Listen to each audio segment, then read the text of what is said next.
நீங்கள தெரிஞ்சு ஒராள் ஊருக்கு வந்திருந்தா பார்க்கறதுக்கு ஒரு போலீஸ் மாதிரி இருந்தது.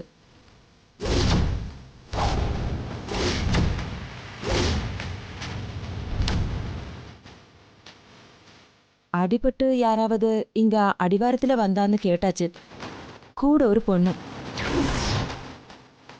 എന്നിട്ട് അയാളോട് ഞങ്ങളെക്കുറിച്ച് നല്ലമോ വല്ലതും പറഞ്ഞോ? நான் ஒரு பொய் பேசியாச்சு. நீங்க ஊரு பக்கம் ஆஸ்பத்திரியில போயிருக்குன்னு. அந்த ஆளு வந்தது கொண்டுதான் நீங்களെ തിരികെ അയക്കണമെന്ന് മൊത്തം കിட்ட ചൊല്ലിയാச்சு. വലിയ ഉപകാരം നല്ലമ്മ. ഞങ്ങൾ ഉടനെ പോവും. ശരി, അമ്മ കാപ്പാത്തട്ടു.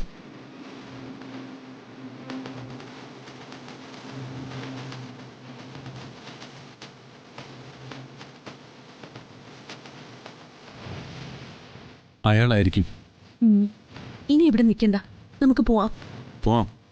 മൂത്തോൻ പറഞ്ഞത് അനുസരിക്കണം, ഇല്ലെങ്കിൽ പാവങ്ങൾക്ക് വിഷമവും.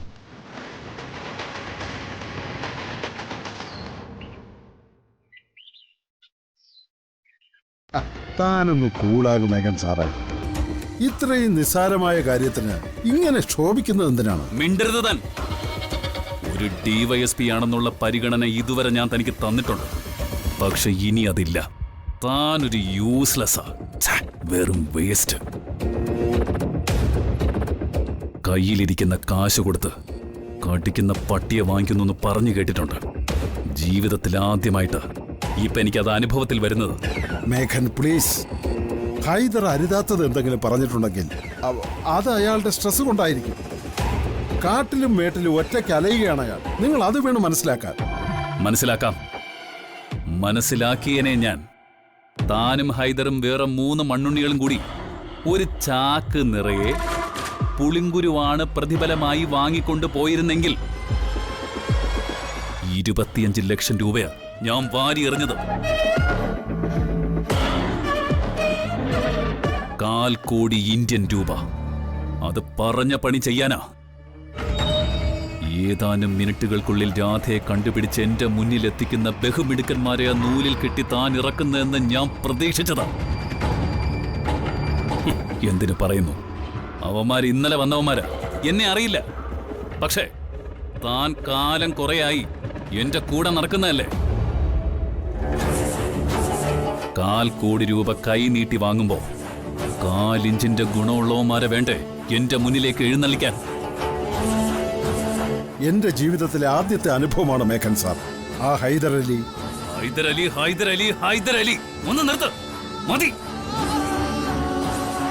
ആ ഭൂലോക ഫ്രോഡിന്റെ പേര് ഇനി മേലാൽ പറയരുത്. തന്റെ കഴുത്തിന് പിടിച്ച് ഗേറ്റിന് വെളിയിൽ തള്ളിഞ്ഞാൻ. സാർ പ്ലീസ്, അയാളൊരു ഡിവൈഎസ്പി ആണ്. തേങ്ങാ കൊലയാണ് മാങ്ങാ തൊലി. പണം എറിഞ്ഞിട്ടുണ്ടെങ്കിലേ അത് തിരിച്ചു പിടിക്കാനും ഈ മേഘനാഥൻ അറിയാം.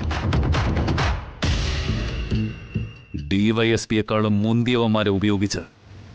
എന്താ സംശയമുണ്ടോ തനിക്ക് മിസ്റ്റർ ഡിവൈഎസ്പി? മേഘൻ പ്ലീസ്. താനും തന്റെ മറ്റവന്മാരും കൂടി വിറച്ചുകൊണ്ട് എന്റെ കാൽ ചുവട്ടിൽ കൊണ്ടുവന്ന് വയ്ക്കും. എഴുതിയെടുത്തതും എണ്ണി വാങ്ങിയതും എല്ലാം. അല്ലെങ്കിൽ ഈ തൊപ്പി തെറിപ്പിക്കും ഞാൻ. എന്താ കാണണോ? കാണണമെന്ന്. മേഘൻ സാർ പ്ലീസ്, നിങ്ങൾ ബാക്കിയുള്ളവരുടെ കാര്യം വിട്ടേക്ക്. എനിക്കൊരു അല്പസമയം താ.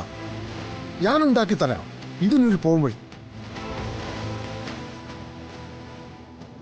തന്റെ ആരാധനാ പുരുഷനായിരുന്ന ഹൈദരലി സാറ് മറിച്ചിട്ട് മറിയാത്ത എന്ത് മലയാണോ ഇനി താനായിട്ട് മറിക്കാൻ പോകുന്നത്? എനിക്കറിയാം എന്താ ചെയ്യേണ്ടതെന്നും എവിടെയാ അന്വേഷിക്കേണ്ടതെന്നും. വിത്തിൻ 24 hours അതിനകം ഞാൻ ഇതിനകത്തൊരു തീരുമാനം ഉണ്ടാക്കിയിരിക്കും. അമ്മയാണ് സത്യം. സാർ എന്നെ വിശ്വസിക്കണം പ്ലീസ്. വേണ്ട വേണ്ട, ഇനി അധിക പ്രസംഗമൊന്നും വേണ്ട. പ്രവർത്തിച്ച് കാണിക്കാൻ കഴിയണം. പറ്റുമോ നിങ്ങൾക്ക്? പറ്റും സാർ, തീർച്ചയായും. പക്ഷേ എന്നെ വിശ്വസിക്കണം, സപ്പോർട്ട് ചെയ്യണം എല്ലാ അർത്ഥത്തിലും. എന്താടോ, തനിക്കെന്തെങ്കിലും പറയാനുണ്ടോ? ഒന്നുമില്ല. പറയാനുണ്ടെങ്കിൽ അങ്ങ് പറയാൻ മണിച്ച. തൃപ്പങ്ങോട്ടെ മഹാരാജാവ് മുഖതാവ് കൊണ്ട് ചോദിച്ചതല്ലേ?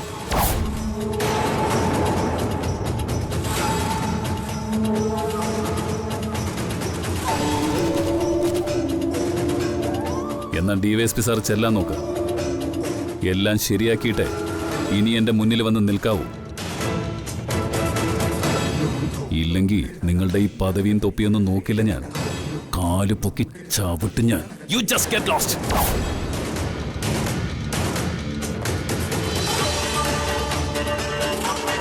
താനെന്താടോ ആരെങ്കിലും പുറത്തു നിന്ന് വന്നാ കയ്യും കലാശവും കഥകളിയായിട്ട് ഇറങ്ങുന്നത്?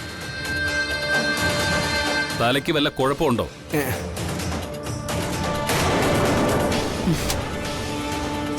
മണിച്ചനല്ല കുഴപ്പം, നിനക്ക മേഘനാഥാ.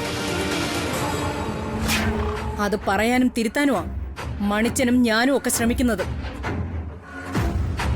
അത് മനസ്സിലാക്കാതെ വിഡ്ഢിവേഷം കെട്ടാൻ വീണ്ടും ഇറങ്ങിയിരിക്കുന്നത് നീയാ. മനസ്സിലായില്ല. പറഞ്ഞു കൊടുക്കും മണിച്ച, നീ എന്തായിരുന്നു പറയാൻ ശ്രമിച്ചതെന്ന്. എന്താടോ താൻ എഴുന്നള്ളിക്കാൻ വന്നത്? പറഞ്ഞ് തൊലയ്ക്കങ്ങോട്ട്. DYSP സാറിനെ വിശ്വസിക്കില്ല സാർ. കാര്യം എന്താ?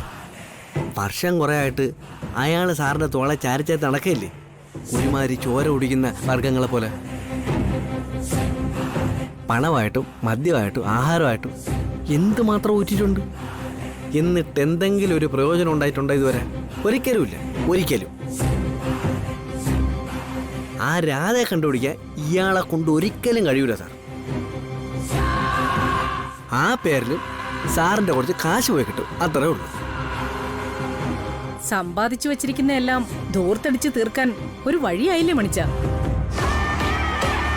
ഭൂലോകത്തൊന്നും ഇല്ലാത്തൊരു അപ്സരസ് രാധ. അവളുടെ മുടിനാര് പൊന്നിലും കണ്ണുനീര് പവിഴത്തിലും ചിരി പുഷ്യരാഗത്തിലും തീർത്തിരിക്കുന്നതല്ലേ ലക്ഷങ്ങൾ വാരിയെറിഞ്ഞ് കണ്ടുപിടിക്കാൻ.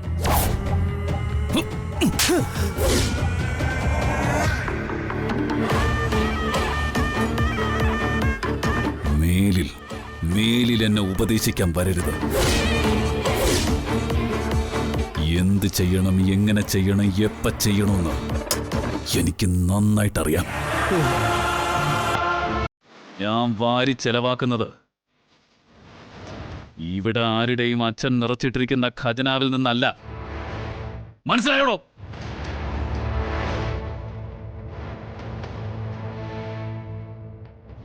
അടി ആർക്കുള്ളതെന്ന് മനസ്സിലായി കാണുമല്ലോ.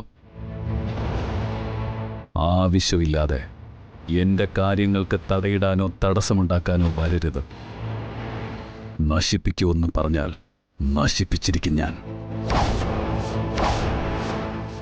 ഓർമ്മിച്ചാൽ നിങ്ങൾക്ക് കൊള്ളാം.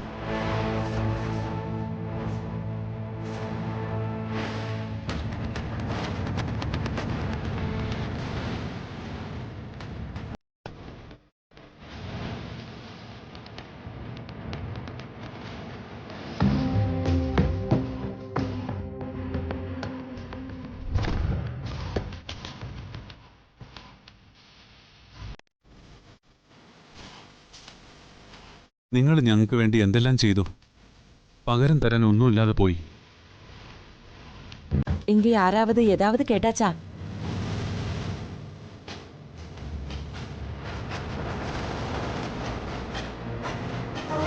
ഇത് സ്വീകരിക്കണം, വേറൊന്നും തരാനില്ല. வேணாய்யா, இது எங்க கையிலே இருக்கட்டும். വാങ്ങിച്ചു നല്ലമ്മ, സന്തോഷത്തോടെ തന്നെയാ തരുന്നത്. ഞങ്ങൾക്ക് നിങ്ങൾ എന്തെല്ലാം ചെയ്തു തന്നു. മുറിവേറ്റ് കിടന്നെടുത്തു നിന്നും ജീവൻ തന്നെ തിരിച്ചു തന്നില്ലേ? அது நம்ம காடோட நியமம். மனுஷனா இருந்தாலும் மாங்குட்டியா இருந்தாலும் முருகு பத்தியா உதவி செய்யணும். எல்லாவங்களும் அம்மா மக்கள் தானே.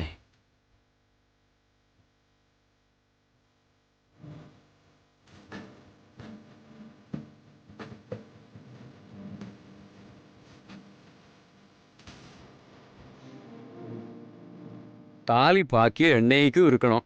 அப்படி பிரார்த்திச்சு மாலையை கழுத்தில் போடுங்க.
நல்லா வரட்டும்.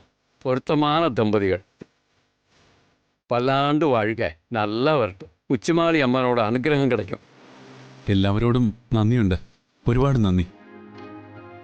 அப்படி நன்றிகின்றி எதுவும் வேணாம். இந்த பொண்ணு நம்ம பொண்ணு மாதிரி. இவ்வளவுதான் உன்னோட ஐஸ்வர்யம். இவளை மரியாதை கொடுத்து பார்த்து கண் கலாம வச்சு நிறைய வருஷம் வாழ வேணும். நல்லா இருக்கட்டும்.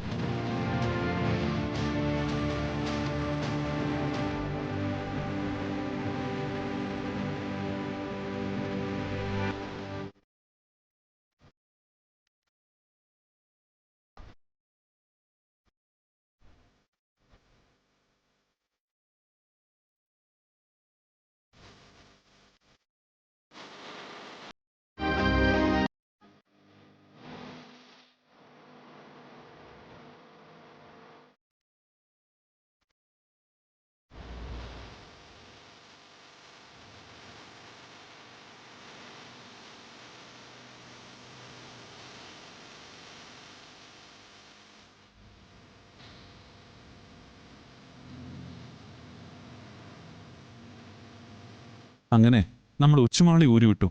ഇനി പാരലൽ സർവീസുകാരുടെ ജീപ്പ് കിട്ടണം നാട്ടിലേക്കുള്ള ബസ് കിട്ടുന്ന സ്റ്റേഷനിലെത്താൻ. സത്യം പറഞ്ഞ ഒരു വിഷമം പോലെയുണ്ട്. ഭൂമിയുടെ മടിത്തട്ടിൽ എന്ന പോലെ ജീവിക്കുകയായിരുന്നു 1-2 ദിവസം. ശരിക്കും പറഞ്ഞ ഭൂമിയുടെ മക്കളെ പോലുള്ള ആൾക്കാരും. സത്യം ഓർത്തു നോക്കുമ്പോൾ എല്ലാം ഒരു അത്ഭുതം പോലെ അല്ലേ? ഇതൊരു നിയോഗം പോലെയാ എനിക്ക് തോന്നുന്നത്. സംഭവിക്കേണ്ടിയിരുന്ന എന്തോ സംഭവിച്ചു, അത്ര തന്നെ. അല്ല, എങ്ങോട്ടാ നേരെ നമ്മളീ പോന്നെ? നാട്ടിലെന്റെ വീട്ടിലേക്ക്. അല്ലാതെ ഇവിടെ. അല്ല, നാളെ അവിടുന്ന് എല്ലാവരും കൂടി തിരിച്ചു പോരാൻ തീരുമാനിച്ചിരിക്കുക അല്ലേ? അത് വേണമെങ്കിൽ മാറ്റിവെക്കാമല്ലോ. അത് വേണ്ട. തൽക്കാലം ഞാൻ അങ്ങോട്ടേക്ക് വരുന്നില്ല. വരുന്നില്ലേ? എന്താ കാര്യം? ഒന്നാമത് ഞാൻ വല്ലാതെ തളർന്നിരിക്കുക പ്രസാദേട്ടാ. കുറച്ചുകൂടി ഉന്മേഷത്തിലും പ്രസരിപ്പിലും വേണം എനിക്ക് ആദ്യമായിട്ട് പ്രസാദേട്ടന്റെ വീട്ടിൽ വരാൻ. മാത്രവുമല്ല, നമ്മൾ ഇങ്ങനെ കയറി ചെന്ന ഒരുപാട് ചോദ്യങ്ങളും പറച്ചിലും ഉണ്ടാവും. എന്താ താമസിച്ചത്, എത്ര ദിവസമായി വിളിച്ചിട്ട് എന്നിങ്ങനെ. അതുറപ്പാ, മറുപടി പറഞ്ഞ് തളരും. ഒരുപാട് കള്ളവും പറയേണ്ടി വരും. ഇതിപ്പോ പ്രസാദേട്ടൻ തനിച്ചു ചെന്നാ ഞാൻ വരാത്തത് എന്താണെന്നേ ചോദിക്കും. എന്തെങ്കിലും പറഞ്ഞ് ഒഴിഞ്ഞു മാറാനും പറ്റും. വെറുതെ അവരെ വിഷമിപ്പിക്കേണ്ടി വരില്ല എന്ന് സാരം. അപ്പോ ഞാൻ തനിച്ചങ്ങോട്ട് പോകണമെന്നാണോ താൻ പറയുന്നത്? അതെ, ഞാൻ മടങ്ങിപ്പോകാം. പ്രസാദേട്ടനെ മുഷിഞ്ഞ വേഷമൊക്കെ മാറ്റി സമാധാനമായിട്ട് സ്വന്തം വീട്ടിലേക്ക് പോയി മറ്റുള്ളവരെയും കൂട്ടി വരണം. എന്തു പറയുന്നു? ചെയ്യാൻ പറ്റുമോ?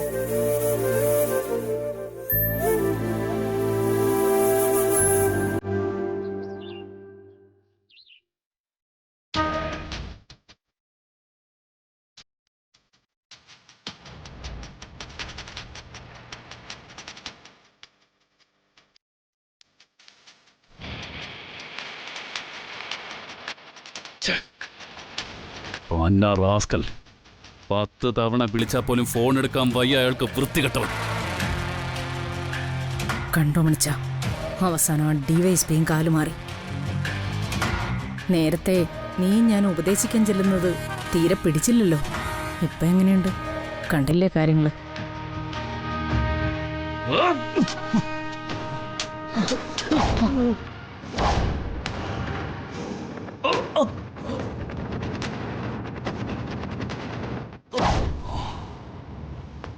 മേഘനാഥ,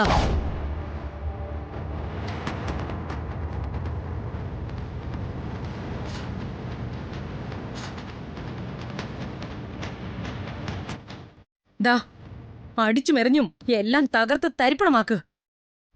എന്നിട്ട് വീടിന് തീയിട്. അതോടെ തീരുമല്ലോ എല്ലാം. നിങ്ങൾക്കിത് എന്തിന്റെ കേടാ സ്ത്രീയെ? പലതവണ ഞാൻ പറഞ്ഞിട്ടുള്ളതല്ലേ എന്റെ കാര്യത്തിലൊന്നും ഇടപെടണ്ടെന്ന്. ഇത് നിന്റെ കാര്യം മാത്രമല്ലടാ, എന്റെ കാര്യം കൂടിയാ. അതുകൊണ്ടാ ഇടപെടേണ്ടി വരുന്നത്. ഞാൻ വളർത്തി മിടുക്കനെന്ന് ഊറ്റം കൊണ്ടിരുന്ന മകനെയാ ഓരോ ദിവസവും എന്റെ കൺമുമ്പിലൂടെ വന്ന് ഓരോരുത്തർ പറ്റിച്ച് പാലത്തിൽ കയറ്റുന്നത്. വരുന്നവര് അവരവർക്ക് ആവശ്യമുള്ള സകലതും പറ്റിച്ച് കടത്തിക്കൊണ്ടിരിക്കുക. പക്ഷെ അത് പറഞ്ഞു കഴിഞ്ഞാ പറയുന്നവർക്ക് ചെകിട്ടത്തടിയും ആക്ഷേപവും മാത്രം. എന്നെ ആര് പറ്റിച്ചു എന്നാ നിങ്ങൾ ഈ പറയുന്നത്? അങ്ങനെ ആരെങ്കിലും കുറിച്ച് ഞാൻ നിങ്ങളോട് പരാതി പറഞ്ഞോ? ഇല്ലല്ലോ. ഇല്ല, നീ ഒന്നും പറഞ്ഞിട്ടില്ല. പക്ഷേ നിന്റെ നാവിൽ നിന്ന് വീഴുന്നത് മാത്രം കേട്ടും നീ കാണിക്കുന്ന കാഴ്ച മാത്രം കണ്ടും നടക്കുന്നവളല്ല ഭവാനി. കൺമുന്നിൽ കാണുകയും കേൾക്കുകയും ചെയ്യുന്ന എല്ലാ കാര്യങ്ങളെയും എനിക്കും മനസ്സിലാവുമെന്ന് നീ മറന്നു. ഇവിടെ പ്രത്യേകിച്ചൊന്നും സംഭവിച്ചിട്ടില്ല. ഇല്ലേ? എന്റെ മുഖത്ത് നോക്കി പറയടാ നീ അത്. ആ DYSP പൊക്കി പിടിച്ച് ഇപ്പൊ രാധയെ പിടിച്ചു തരാന്നും പറഞ്ഞ് പൊക്കിക്കൊണ്ടു വന്നവര് എത്രയാടാ പറ്റിച്ചത്? രൂപ 25 ലക്ഷം. അവരുടെ പിന്നാലെ പോയി ഇപ്പം മലമറിക്കുമെന്ന് പറഞ്ഞു പോയ DYSP നീ എത്ര തവണ വിളിച്ചു? ഫോൺ എടുത്തോ? എന്താ അതിന്റെ അർത്ഥം? നീ തന്നെ പറഞ്ഞാ മതി.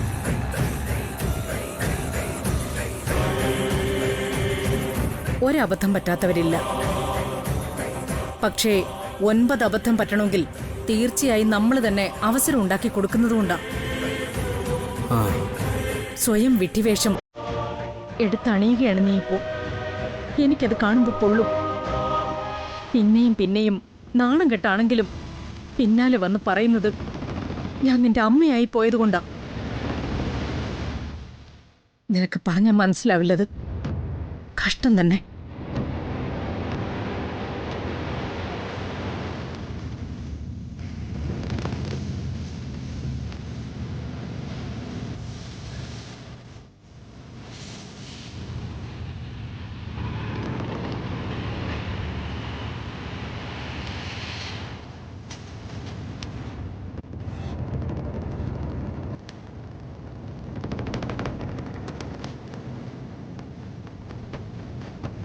സാർ, എന്താടാ, നിനക്കും പറയാൻ ബാക്കിയുണ്ടോ എന്തെങ്കിലും?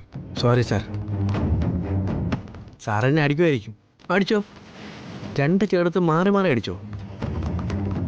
പക്ഷേ എന്നാലിത് പറയാതിരിക്കാൻ പറ്റില്ല സാർ. കാക്കിയിട്ടവരെ സാറ് വിശ്വസിക്കരുത്. ഒന്നിനും കൂട്ടത്തിൽ കൂട്ടരുത്. കക്കാൻ മാത്രമല്ല, അതിനനുസരിച്ച് തടി കേടാതെ നിൽക്കാൻ കൂടി പഠിച്ചവരവർ. നമുക്കൊരിക്കലും നമ്പാൻ പറ്റൂല. ഞാൻ കണ്ടിട്ടുള്ളതാ മണിച്ച കുറേ പോലീസുകാരെ. അവരെ നിലയ്ക്ക് നിർത്താൻ എനിക്ക് നന്നായിട്ടറിയാം. ഞാൻ നിർത്തിയിട്ടുണ്ട് പണ്ടേ. അത് തൃപ്പങ്ങോട്ട്. അവിടെ മേഘൻ സാറിൻ്റെ മേൽക്കോയ്മയും താൻപൊരുമയും പ്രമാണിത്വമൊക്കെ അംഗീകരിക്കാൻ പേടിക്കുന്ന ആൾക്കാരുണ്ടാവും. പക്ഷേ ഇത് ദേശം മാറി, പോലീസും മാറി. അക്കരക്കരയിൽ കാലിനൊക്കെ നിന്നവർ വരെ ഇവിടെ വരുമ്പോൾ 10 ഉയർത്തും സാർ. ഞാഞ്ഞൂലിനും കാണും ഒരു തുള്ളി വിഷം. അതാണ് സത്യം. എന്തായാലും അധിക ദിവസമൊന്നും അവർക്ക് പിടിച്ചു നിൽക്കാൻ പറ്റില്ല മണിച്ച. അത് കഴിഞ്ഞാലെങ്കിലും രാധയുമായി എൻ്റെ മുന്നിൽ വന്നാലേ പറ്റൂ അവർക്ക്. അയാൾ വരല്ലേ സാർ, എനിക്ക് ഉറപ്പാ. കാരണം അവർക്ക് ആരെയും പിടിക്കാൻ പറ്റില്ല, അത്ര തന്നെ. കാരണം രാധയെ, ആ പെൺകുട്ടികളെ ഇപ്പോഴും സംരക്ഷിക്കുന്നത് സുഭദ്രാമയാണ്.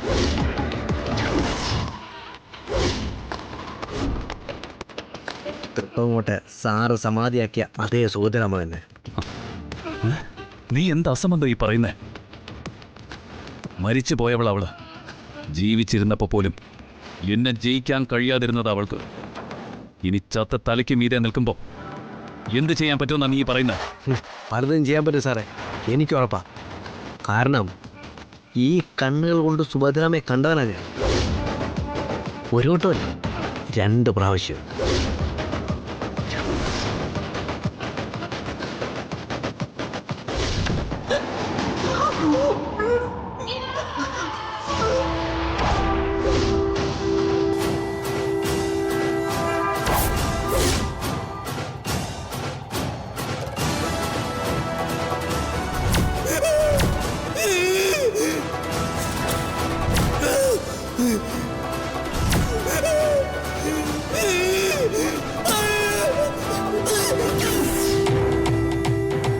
ഞാൻ എത്ര തവണ പറഞ്ഞിട്ടും സാറത് വിശ്വസിച്ചോ? ഇല്ല. അതൊക്കെ തന്നെ തോന്നല. വല്ല ഹാലൂസിനേഷനും ആവും. ഇല്ലാത്ത പലതും ഉണ്ടെന്ന് തോന്നും. ഞാനും കണ്ടിട്ടുണ്ട് ഇതുപോലെ ചില സ്വപ്നങ്ങൾ. തോന്നലും സ്വപ്നമൊന്നും അല്ല സാറേ, അല്ല. അനുഭവത്തിൽ വന്ന കാര്യങ്ങൾ. സാറ് മാത്രമാണോ? ആ പോലീസും കളഞ്ഞ് പരിശ്രമിക്കുന്നില്ലേ അവർ പിടിക്കേ? എന്നിട്ട് പറ്റിയോ? ഇല്ലല്ലോ. എന്തുകൊണ്ടാ സാറ് പറ. സുഭദ്രയുടെ ആത്മാവ് സംരക്ഷിക്കുന്നു എന്നാണോ താൻ പറയുന്നത്? എന്താണ് സംശയം സാറേ? അതാണ് സത്യം. ദുർമരണം സംഭവിച്ച ആത്മാവാ സുഭദ്രാമ്മയുടേത്. വേണ്ടവിധം കർമ്മങ്ങൾ നടത്തിയിട്ടുണ്ട് ഇതുവരെ? ഇല്ലല്ലോ. ദേഹം വെടിഞ്ഞ ദേഹി നമ്മുടെ ചുറ്റുവട്ടത്തൊക്കെ തന്നെ കാണും സാർ. നല്ല രീതിയിൽ ബലികർമ്മം ചെയ്ത് ആത്മാവിനെ പറഞ്ഞയച്ചാലേ അത് ഈ മണ്ണിൽ നിന്ന് പോവും. സാറേ, ഒന്ന് ചെവി ഓർത്താൽ ഇപ്പോഴും കേൾക്കാൻ സാർ ആത്മാവിൻ്റെ നിലവിളി.